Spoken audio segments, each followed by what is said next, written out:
तो क्या आखिरकार मनीष कश्यप पे एनडीए ने अपना भरोसा जता दिया है? जी हाँ, सुबह सुबह मनीष कश्यप से जुड़ी हुई दो बड़ी खबर सामने निकल के आ रही है, जिसे सुन के मनीष कश्यप को पसंद करने वाले लोग खुश हो जाएंगे और ना पसंद करने वाले लोगों को थोड़ा बहुत बुरा लग सकता है। जी हाँ, एक खबर जो है वो लोकसभा चुनाव को लेके है और दूसरी खबर उनके केस को लेके है। क्या है पूरा मामला, डिटेल में आपको आगे पता चलेगा। लेकिन पहले नमस्कार, मेरा नाम राकेश है और आप प्रयास न्यूज पे ये वीडियो देख रहे होंगे। देखिए, सन ऑफ बिहार कहे जाने वाले मनीष कश्यप से रिलेटेड दो बड़ी खबर है। पहला लोकसभा चुनाव को लेकर, देखिए पहले से ही मनीष कश्यप ने ऐलान कर दिया था कि वो लोकसभा का चुनाव लड़ेंगे, चाहे उन्हें एनडीए टिकट दे या न दे।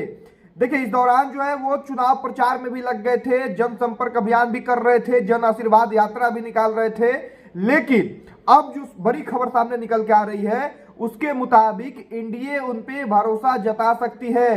कहने का मतलब है कि एनडीए से मनीष कश्यप को टिकट मिल सकता है। कौन सा वो लोकसभा क्षेत्र है? देखिए, आप अगर गौर फरमाइएगा तो एनडीए का जो भी लिस्ट आ रहा है, भाजपा का जो भी लोकसभा प्रत्याशियों का लिस्ट आ रहा है, उसमें मोतिहारी सीट की चर्चा बहुत कम हो रही है। मोतिहारी में अभी तक फिक्स नहीं हो पाया है, तो कहीं ना कहीं मनीष कश्यप के नाम की चर्चा दिल्ली में चल रही है मोतिहारी लोकसभा से। तो मोतिहारी से हो सकता है कि मनीष कश्यप एनडीए के भाजपा के प्रत्याशी के रूप में जनता के बीच में जा सकते हैं। बड़ी खबर है। अभी तक लोग अनुमान लगा रहे थे, मनीष कश्यप खुद भी निर्दलीय प्रत्याशी के रूप में जनता के बीच में जाने का कोशिश कर रहे थे, जाने लग गए थे। लेकिन अब जो है उनकी लोकप्रियता को देख के, उनका जन समर्थन जो है उसको देख के, जो उनको देखने के लिए, उनको समर्थन देने के लिए, उनको आशीर्वाद देने के लिए जो जनता आ रही है, उसको देख के ये अनुमान लगाया जा रहा है कि अब भाजपा उन पे अपना भरोसा जता सकती है और उनको मोतिहारी से चुनाव भाजपा लड़वा सकती है। अब दूसरी खबर की ओर चलते हैं। दूसरी खबर क्या है? देखिए, मनीष कश्यप के कैरियर पे धब्बा था, बहुत सारा केस है, उन पे आरोप था कि ये जो है आदतन अपराधी है, कई मुकदमे जो है उन पे दर्ज है, ऐसे में उन पे एनएसए भी लगा था। लेकिन अब एक एक करके एक एक मुकदमा जो है में खत्म हो रहे हैं। पिछले दिनों आप लोगों ने सुना होगा कि दो मुकदमा में जो है दोष मुक्त हो गए हैं। उसका ईओयू का केस नंबर था 323 और 423। अब जो बड़ी खबर सामने निकल के आ रही है, उसमें गांधी जी को लेके जो मुकदमा दर्ज था, गांधी जी को अपशब्द बोलने का जो आरोप था मनीष कश्यप का, उस मुकदमे में भी अदालत के द्वारा रिहाई मिल गई है मनीष कश्यप को।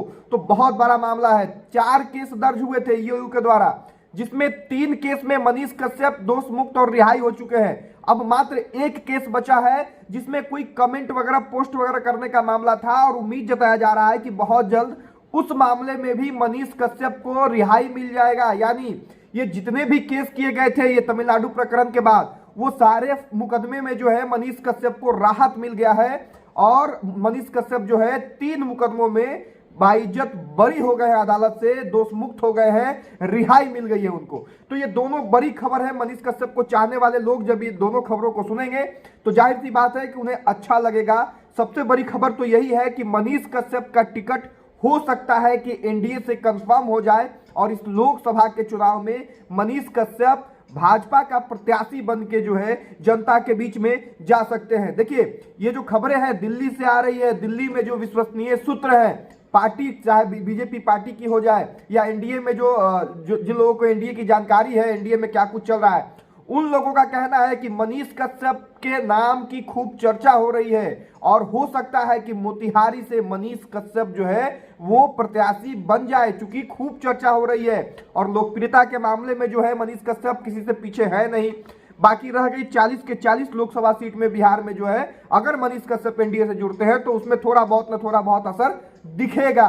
बाकी जो है मोतिहारी से अब देखना होगा कि क्या कुछ सामने जो है अंतिम फैसला निकल के आता है। लेकिन फिलहाल जो खबर निकल के सामने आ रही है उसके मुताबिक मनीष कश्यप जो है वो प्रत्याशी बन सकते हैं। चूंकि देखिए, सबसे बड़ा रोड़ा जो था इनके रास्ते में वो था इनके ऊपर जो दर्ज मुकदमा था, वो मुकदमा दर्ज के कारण इन पे पार्टी जो है वो विश्वास नहीं जता रही थी और अब एक एक करके मुकदमा खत्म हो रहा है। तो ऐसे में पार्टी इन पे भरोसा जता सकती है और इन्हें लोकसभा में अपना प्रत्याशी के रूप में जनता के बीच में जो है भेज सकती है। आपको क्या कुछ लगता है कमेंट बॉक्स में जरूर बताइएगा। बाकी बहुत धन्यवाद।